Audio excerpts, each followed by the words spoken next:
আজ আমরা এমন একটি সাপের ঘটনা জানব যে কিনা হযরত মূসা আলাইহিস সালামের জামানায় জন্মগ্রহণ করেছিল এবং প্রায় 2000 বছর হায়াত পেয়ে বিশ্ব নবীর জামানায় এসে মৃত্যুবরণ করে। অনেক যুগ আগের কথা, মিশরের প্রাচীন ভূমিতে নবী মূসা আলাইহিস সালাম মহান আল্লাহর বাণী পৌঁছে দিচ্ছিলেন তার কওমের মাঝে। সেখানকার জঙ্গলের ছোট্ট একটি টিলার মাঝে বাস করত অদ্ভুত ধরনের একটি সাপ। সাপটি দেখতে অন্যান্য সকল সাধারণ সাপের মতোই ছিল, কিন্তু তার একটি বিশেষ গুণ ছিল, তার ভিতরে অদ্ভুত চেতনা কাজ করত এবং সে মানুষের মতো কথা বলতে পারত। ধারণা করা হয় তার একটি ভুলের কারণে মানুষ থেকে আল্লাহ তাআলা তাকে সাপে রূপান্তরিত করেছিল।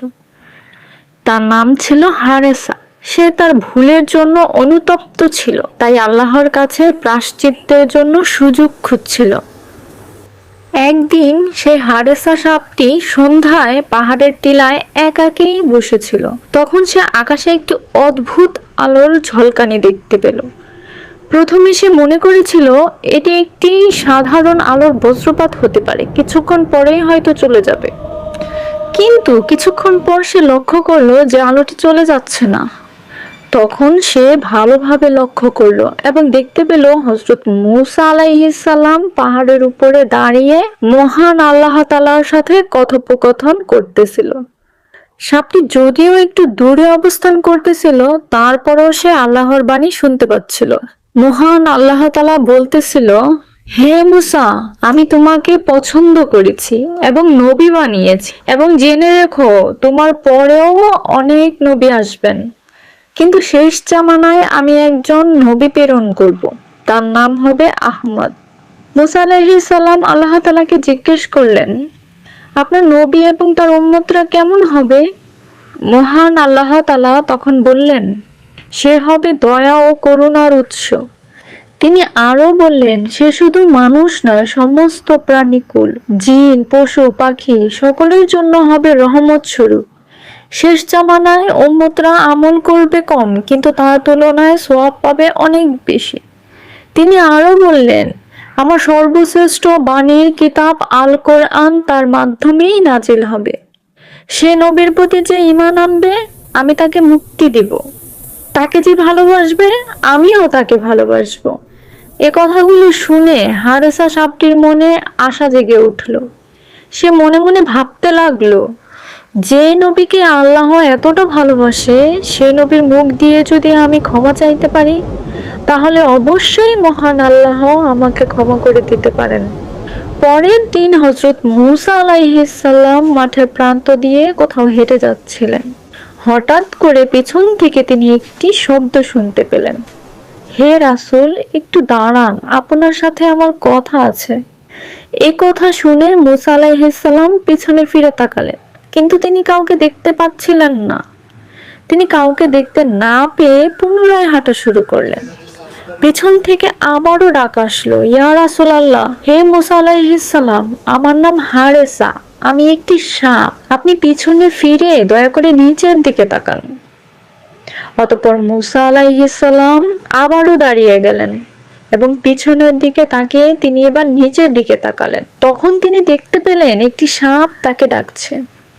হে রাসূলুল্লাহ, আমি আপনার কাছে একটি অনুরোধ নিয়ে এসেছি। আমি শুনেছি শেষ যুগে একজন নবী আসবেন, তার নাম হবে আহমদ, এবং সে দুনিয়ার শেষ নবী হবে। হে মূসা, আল্লাহর নবী, আমি তার সান্নিধ্য অর্জন করতে চাই। আপনি দয়া করে মহান আল্লাহর কাছে আমার হায়াত দীর্ঘ করার জন্য দোয়া করুন। আমি যেন সেই নবীর যুগ পর্যন্ত বেঁচে থাকতে পারি এবং তার সান্নিধ্য অর্জন করতে পারি। তখন মূসা আলাইহিস সালাম সাপটির কাকতি শুনে মহান আল্লাহর কাছে দোয়া করলেন এবং আল্লাহ দোয়া কবুল করলেন। তখন মূসা আলাইহিস সালাম সাপটিকে বললেন, হারেসা, তুমি অমুক জঙ্গলে যাও এবং সেই নবীর যুগ পর্যন্ত তুমি সেখানে বেঁচে থাকবে। আজকে গিয়ে তুমি ঘুমিয়ে পড়বে। আল্লাহর রহমতে তুমি তার যুগ পর্যন্ত বেঁচে থাকবে এবং ঘুমন্ত অবস্থাতেই থাকবে। মনে রাখবে, যখন তোমার ঘুম ভাঙবে, সে যুগই হবে শেষ নবীর যুগ, অর্থাৎ আহমদ নবীর যুগ। হারেসা সাপটি তখন মুসা নবীর কথা মতো জঙ্গলের একটি গর্তে গিয়ে ঘুমিয়ে পড়ে। বছরের পর বছর কেটে যায়, যুগ বদলায়, রাজা বদলায়, মুসা আলাইহিসসালামের যুগ চলে যায়। তারপরও অনেক নবী আসেন, তাদের যুগও চলে যায়। অবশেষে সেই জামানা চলে আসে। এক বিশেষ রজনীতে জন্মগ্রহণ করে হযরত মুহাম্মদ সাল্লাল্লাহু আলাইহি সাল্লাম। এরপর বিশ্বনবী ধীরে ধীরে বড় হতে থাকে। তার শৈশব কৈশোর পার হয়ে যুবক বয়স পার হয়ে তিনি নবুয়ত লাভ করেন। সেই সময় জঙ্গলের টিলার মধ্যে সেই ঘুমন্ত হারেসা সাপটির ঘুম ভেঙে যায়। মনে হচ্ছিল কেউ যেন তাকে ডেকে তুলেছে। তার হৃদয় ভরে যায়, অন্তরে জেগে ওঠে এক অদ্ভুত অনুভূতি। প্রিয় নবী হযরত মুহাম্মদ সাল্লাল্লাহু আলাইহি সাল্লাম দুনিয়াতে চলে এসেছেন, কিন্তু সাপটি জানে না তিনি এখন কোথায় আছেন। শুধু এতটুকুই জানে তিনি জন্মগ্রহণ করেন মক্কা নগরীতে। হারেসা সাপটি আর দেরি করলো না, শুরু করে দিল এক দীর্ঘ যাত্রা। মরুভূমির উত্তপ্ত বালু পেরিয়ে পাহাড়ের এক ঢালুতে এসে চলতে লাগলো। এভাবে অবিরাম চলতে চলতে প্রায় 6 মাস পাড়ি দেওয়ার পর তার কাঙ্ক্ষিত সেই আরবের মক্কা নগরীতে পৌঁছে যায়। তার সেই ক্লান্ত দেহ নিয়ে সে ঢুকে পড়ে মক্কার অলিতে গলিতে। সে শুধু জানতো নবীজি এখানে কোথাও রয়েছে, কিন্তু কোথায় আছে তা সে জানতো না। চাঁদের আলোতে সে খুঁজতে খুঁজতে চলে যায় আবু জাহেলের বাড়ির সামনে। অনাহারে সফর করতে করতে সাপটি অনেক ক্লান্ত হয়ে পড়ে। আবু জাহেলের বাড়ির সামনে সে যখন পৌঁছায় তখন সে আর চলতে পারছিল না। তখন সে বিশ্রামের জন্য সিদ্ধান্ত নেয় এবং সেখানেই একটি গাছের নিচে ঘুমিয়ে পড়ে। পরের দিন সকালে যখন আবু জাহেল ঘর থেকে বের হয় তখন সে দেখতে পায় তার ঘরের সামনে একটি সাপ ঘুমিয়ে আছে। সে সাপটিকে দেখে প্রচন্ডভাবে রেগে যায়। তখন আবু জাহেল সাপটিকে আক্রমণাত্মক ভেবে একটি লাঠি হাতে নিয়ে সাপটিকে মারতে যায়। কিন্তু হঠাৎ করে ঘটে একটি ঘটনা। সাপটি কথা বলতে শুরু করে।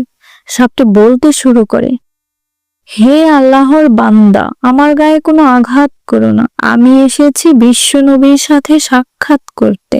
আমি মুসার যুগে জন্মগ্রহণ করেছি, দোয়ার মাধ্যমে হায়াত পেয়ে শেষ নবীর যুগ পর্যন্ত বেঁচে আছি।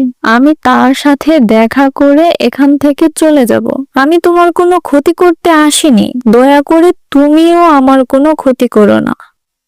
সাপটি কথা বলছে দেখে আবু জাহেল আশ্চর্য হয়ে যায়, কিন্তু মুহাম্মদের নাম শুনে সে তেলে বেগুনে অগ্নিশর্মা হয়ে ওঠে। চিৎকার দিয়ে তার স্ত্রীকে ডেকে ওঠে, দেখো, মুহাম্মদ আমাকে মারার জন্য একটি সাপ পাঠিয়েছে। সাপটি একটি জাদুকরী সাপ, সে মানুষের মতো কথা বলতেও পারে।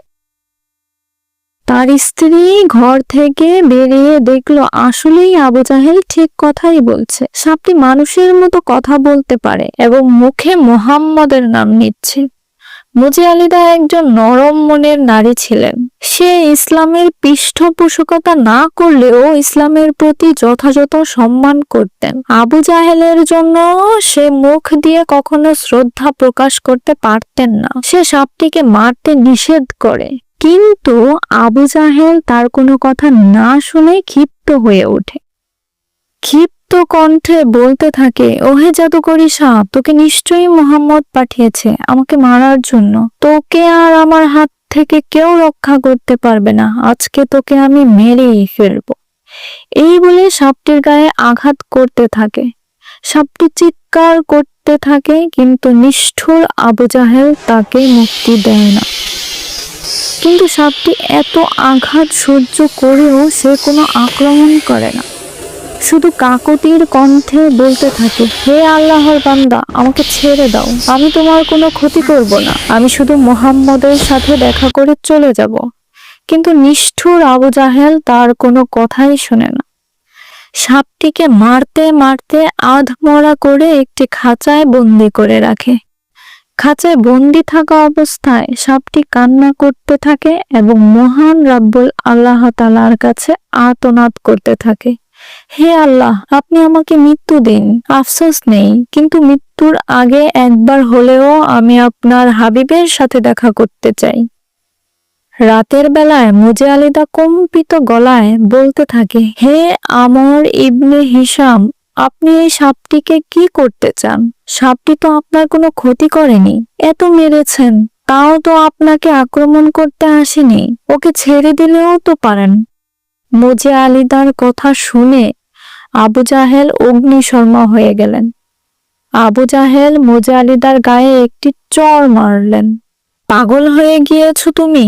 মুহাম্মদের নাম নিয়েছে, নিশ্চয়ই মুহাম্মদ ওকে জাদু করে পাঠিয়েছে, তাই সাপ হয়েও ও মানুষের মতো কথা বলতে পারছে। ওকে আমি কখনোই ছেড়ে দিব না, আমি এর প্রতিশোধ অবশ্যই নিব। এভাবেই বাক বিতর্ক করে তারা দুজনেই ঘুমিয়ে পড়ে। কিন্তু মুজে আলিদার অন্তর ছিল অনেক নরম, তার মনে মায়া ছিল, সে সহ্য করতে পারল না। গভীর রাতে সে ঘর থেকে বেরিয়ে সাপের কাছে গেল, সাপটিকে খাঁচা থেকে মুক্ত করার আশায়। অপরদিকে মুজে আলিদা ঘর থেকে বের হওয়ার সাথে সাথেই আবু জাহেলের ঘুমও ভেঙে যায়। সে মুজে আলিদাকে সঙ্গে না দেখে ভাবতে থাকে নিশ্চয়ই সাপটিকে ছাড়াতে গিয়েছে, তাই আবু জাহেল দেরি না করে ঘর থেকে বেরিয়ে যায়। মুজে আলিদা যখনই সাপটিকে ছাড়তে যাবে তখনই সে দেখতে পেল আবু জাহেল ঘর থেকে বের হচ্ছে। মুজে আলিদা আবু জাহেলকে দেখে ভয় পেয়ে যায় এবং সে থ মেরে থাকে। আবু জাহেল তাকে জিজ্ঞেস করে, হে মুজে আলিদা, তুমি এখানে কেন এসেছো? তখন মুজে আলিদা কম্পিত কণ্ঠে বলতে থাকে, আমর ইবনে হিশাম, আমি সাপটির স্থানান্তরের আওয়াজ শুনতে পেয়েছিলাম, ভেবেছিলাম মুহাম্মদ সাপটিকে নিয়ে যাচ্ছে, তাই সাপটিকে দেখার জন্য বাহিরে এসেছি। এভাবেই উল্টো পাল্টা বুঝিয়ে আবু জাহেলকে ঘরে পাঠিয়ে দিল এবং সেও ঘরে চলে গেল। এভাবে যদি উল্টা পাল্টা না বুঝাতো তাহলে আবু জাহেল হয়তো তাকে অত্যাচার করত। এভাবে প্রায় 3 দিন সাপটিকে আটকে রেখে নির্যাতন করতে থাকে আবু জাহেল। লোকজন দেখতে আসতো, কেমন সাপ কথা বলতে পারে। দেখতে এসে লোকজনের সাপটির জন্য মায়া হতো, কিন্তু নিষ্ঠুর আবু জাহেল তাও সাপটিকে মুক্তি দেয়নি। খাবার পানি কিছুই না পেয়ে সাপটির দেহ নিস্তেজ হয়ে পড়ে।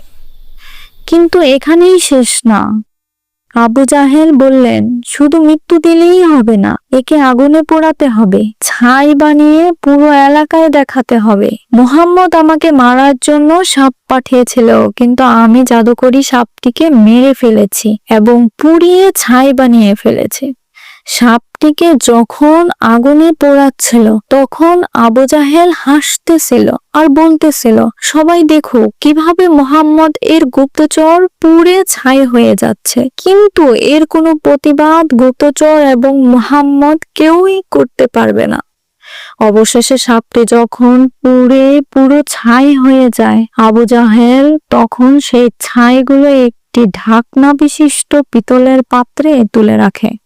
এবার শুরু হলো মিথ্যার দম্ভ বিশিষ্ট সেই খেলাটি। আবু জাহেল ছাই ভরা সেই পাত্রটি হাতে নিয়ে পুরো মক্কার অলিগলিতে ঘুরতে থাকে এবং লোকজনকে জড়ো করে বলতে থাকে, হে লোক সকল, মুহাম্মদ আমাকে মারার জন্য একটি জাদুকরি সাপ পাঠিয়েছে। সে কথা বলতে পারতো, সে আমাকে মারতে এসেছিল এবং আমার উপর আক্রমণ করেছিল, কিন্তু সে আমাকে মারতে পারেনি, আমার কোনো ক্ষতি করতে পারেনি, উল্টো আমি তাকে মেরে আগুনে পুড়িয়ে ছাই বানিয়ে ফেলেছি। এক্ষেত্রে মুহাম্মদ ও আমার কোনো ক্ষতি করতে পারেনি। লোকজন অবাক দৃষ্টিতে আবু জাহেলের দিকে তাকিয়ে রইল। কেউ বিভ্রান্ত হলো, আবার কেউ কৌতূহলী হলো, কেউ ভীতু সন্তুষ্ট হলো। আবু জাহেলের মুখে তখন বিজয়ের হাসি। সে মনে মনে ভাবতে থাকে সে কোনো অলৌকিক বিষয় জয় করে ফেলেছে। কিন্তু আবু জাহেল জানে না ছাইয়ের নিচে লুকিয়ে আছে আল্লাহ তাআলার কুদরত। পুরো পৃথিবী যেন কান্না করছিল। আকাশে ফেরেশতারাও কান্না করছিল, কারণ তারা দেখেছিল হারেসার মনের ঈমানী শক্তি এবং তার ত্যাগ তিতিক্ষা, তার প্রায়শ্চিত্তের কামনা, নিঃশব্দে বয়ে চলা চোখের অশ্রু।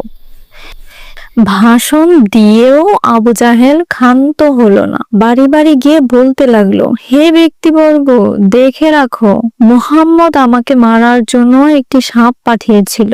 আমি তাকে মেরে আগুনে পুড়িয়ে ছাই বানিয়ে ফেলেছি। তোমরা কেউ মুহাম্মদের কথা বিশ্বাস করো না। সে অবশ্যই জাদুকর এবং পথভ্রষ্ট। নাউজুবিল্লাহ মিন কুল্লি যালিক।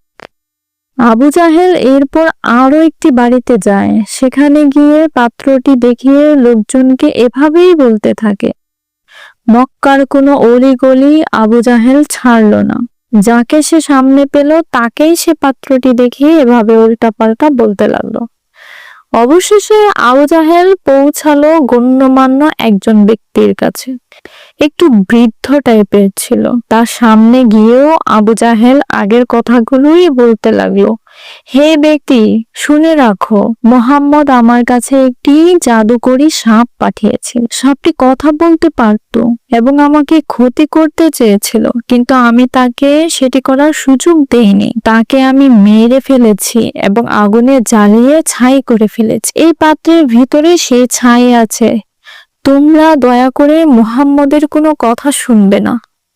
তখন সে লোকটি বলল, হে আমর ইবনে হিশাম, তোমার তো লজ্জা হওয়া উচিত। সাপটি কথা বলতে পারতো কিনা জানি না, কিন্তু তুমি একটি অবলা প্রাণীর উপর অত্যাচার করেছো। নৃশংসভাবে তাকে আগুনে পুড়িয়ে তুমি ছাই করে ফেলেছো। আবার এত বড় বড় কথা বলছো। অবশ্যই তোমার এক্ষেত্রে লজ্জা হওয়া উচিত। তুমি মুহাম্মদের কাছে যাও, তাকে গিয়ে জিজ্ঞেস করো সে আসলে এই সাপটিকে পাঠিয়েছিল কিনা। আবু জাহেল তার কথায় উত্তর দিলেন, আচ্ছা ঠিক আছে, আমি কালকেই তার কাছে গিয়ে জিজ্ঞেস করব। এরপর আবু জাহেল নবী করিম সাল্লাল্লাহু আলাইহি সাল্লামের কাছে যায়। তাদের আশেপাশে লোকজনের ভিড়, সবাই দেখতে চায় এই সাপটির ব্যাপারে মুহাম্মদ কি বলে। মুহাম্মদ কি বাস্তব এই সাপটিকে আবু জাহেলের কাছে পাঠিয়েছিল যেমনটি আবু জাহেল বলেছিল, নাকি এর থেকেও ভিন্ন কোনো কিছু ছিল। আবু জাহেল সবার সামনে দাঁড়িয়ে আছে। আবু জাহেলের সামনে দাঁড়িয়ে আছে নবী করিম সাল্লাল্লাহু আলাইহি সাল্লাম। তার পিছে দাঁড়িয়ে আছে কিছু সংখ্যক সাহাবীগণ। আবু জাহেল তখন বলল, হে মুহাম্মদ, বলো তো আমার হাতে কি রয়েছে।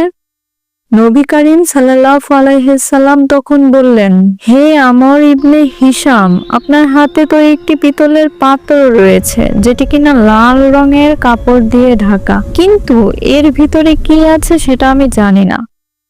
তখন আবু জাহেল হেসে দিল এবং বলল, হে লোক সকল, সবাই দেখো, মুহাম্মদ অনেক সময় ভবিষ্যৎবাণী করে, বলে ভবিষ্যতে এটা হবে, ওটা হবে, এই রকম হবে, ওই রকম হবে, কিন্তু তার চোখের সামনে রাখা পাত্রটির মধ্যে কি আছে সে এটাই বলতে পারে না। তাহলে সে কিসের নবী? আমি তাকে বিশ্বাস করি না। আবু জাহেলের কথার উত্তরে নবীজি বলে উঠলেন, হে আমর ইবনে হিশাম, আমি কোনো ভবিষ্যৎ বক্তা নই বা আগামীকালের বিষয়ে আমি কোনো জ্ঞান রাখি না। আল্লাহর পক্ষ থেকে আমাকে যেটা জানানো হয় আমি সেটাই আপনাদের মাঝে ব্যক্ত করি। আমি তার থেকে কিছু বাড়াইও না, কমাইও না এবং নিজে থেকেও কিছু বলিও না। তখন আবু জাহেল আরো বেশি অট্টহাসি দিতে লাগলো এবং বলল, হে মুহাম্মদ, তুমি আমাদেরকে মৃত্যুর পরের কথা বলো, আমাদের নাকি জাহান্নামে যেতে হবে, হাসর নাসর হবে। তাহলে এই পাত্রের ভিতরে কি আছে সেটা বলে দেখাও। তুমি যদি বলতে পারো তাহলে আমি ঈমান নিয়ে আসবো। আবু জাহেলের কথার পর নবী করিম সাল্লাল্লাহু আলাইহি সাল্লাম কিছুক্ষণ মাথা নিচু করে রাখলেন এবং তারপর তিনি মাথা উঁচু করলেন, আকাশের দিকে তাকালেন। তারপর তিনি প্রার্থনা করতে লাগলেন, ইয়া রাব্বুল আলামিন, আপনি যদি চান মৃতকে জীবিত করতে পারেন, জীবিতকে মৃত করতে পারেন। আপনার হুকুম ছাড়া কিছুই সম্ভব না। গাছের একটি পাতাও আপনার অনুমতি ছাড়া নড়ে না। এই পিতলের পাত্রের ভিতর কি আছে আমি তা জানি না। দয়া করে আপনি এই পিতলের ভিতরের বস্তুটির প্রাণ ফিরিয়ে দিন, যেন এ নিজেই সাক্ষ্য দিতে পারে আল্লাহ এক, তার কোনো শরীক নেই। নবীজির এই প্রার্থনার সাথে সাথে পিতলের পাত্রটির ভিতর থেকে সাপটি কথা বলে উঠল, বলল, লাব্বাইক ইয়া রাসূলুল্লাহ, আল্লাহ ছাড়া কোনো মাবুদ নেই, আল্লাহু আকবার। এই কথা শোনার পর সাথে সাথে আবু জাহেল ভয় পেয়ে যায় এবং সে পাত্রটি হাত থেকে ফেলে দেয়। সঙ্গে সঙ্গে তার মুখ খুলে যায় এবং সাপটি ভিতর থেকে বের হয়ে আসে। তখন সাপটি নবীজিকে দেখে কান্না করে ফেলে।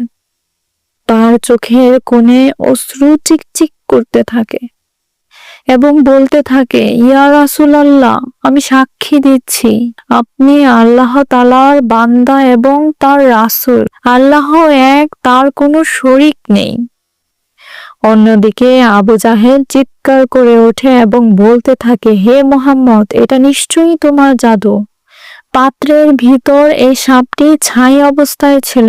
আমি নিজের হাতে একে আগুনে পুড়িয়েছি। নিশ্চয়ই তুমি জাদু করে একে ফিরিয়ে এনেছো। অবশ্যই তুমি একটি প্রকাশ্য জাদুকর। আবু জাহেলের কথার উত্তর সাপটি নিজেই দিল। বলল, হে আমর ইবনে হিশাম, শুনে রাখো, আল্লাহ তাআলা নিজেই আমার প্রাণ ফিরিয়ে দিয়েছেন। এক্ষেত্রে মুহাম্মদ সাল্লাল্লাহু আলাইহি সাল্লামের কোনো হাত নেই। তিনি শুধু দোয়া করেছেন। অবশ্যই তিনি জাদুকরী নন। আশেপাশের লোকজন চিৎকার দিয়ে উঠল এবং বলল, আল্লাহু আকবার, এটা আল্লাহ রাব্বুল আলামিনের প্রকাশ্য কুদরত। তখন নবী করিম সাল্লাল্লাহু আলাইহি সাল্লাম সাপটিকে জিজ্ঞেস করলেন, হে সাপ, তোমার নাম কি? তুমি কোথা থেকে এসেছো? আমার কাছেই বা তুমি কেন এসেছো? তখন সাপটি এক এক করে সব খুলে বলল, আমার নাম হারেসা। আমি হযরত মুসা আলাইহিস সালামের যুগে জন্মগ্রহণ করেছি। ইয়া রাসূলুল্লাহ, আমার একান্ত আকাঙ্ক্ষা আমি আপনার সান্নিধ্য লাভ করব এবং আপনাকে দিয়ে আমার জন্য মাগফিরাতের দোয়া করাবো। তাই আমি মুসা আলাইহিস সালামের কাছে আমার হায়াত দীর্ঘ করার প্রার্থনা করি এবং সে আল্লাহর কাছে দোয়া করলে আমার হায়াত দীর্ঘ করে দেন। আমি তার যুগ থেকে আপনার যুগ পর্যন্ত ঘুমন্ত অবস্থায় ছিলাম, কিন্তু মক্কায় আমার জানা ছিল না আপনি কোথায় বসবাস করেন। এজন্য মক্কায় এসে আমি অনেক ঘোরাফেরা করি। অবশেষে আমি ক্লান্ত হয়ে পড়ি এবং এই ব্যক্তির বাড়ির সামনে ঘুমিয়ে পড়ি।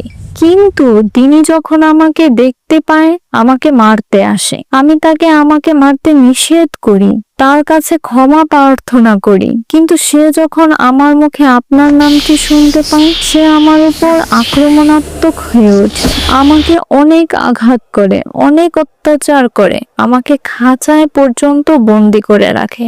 আমি তাকে বারবার বলি আমাকে ছেড়ে দিতে, অনেক কাকুতি মিনতি করি, কিন্তু সে আমাকে ছাড়ে না। অবশেষে সে আমাকে মেরে আগুনে পুড়িয়ে ছাই বানিয়ে দেয়। ইয়া রাসূলুল্লাহ, আমি তখনও তার কোনো ক্ষতি করিনি। যেহেতু দ্বিতীয়বার আমি এখন আবার সুযোগ পেয়েছি, এখন আর আমি এ সুযোগ হাতছাড়া করব না। এবার আর আমি তাকে ছাড়ব না, আমি তাকে শেষ করে দিব। এই বলে হারেসা সাপটি আবু জাহেলের দিকে তেড়ে যায় তাকে ছোবল মারার জন্য।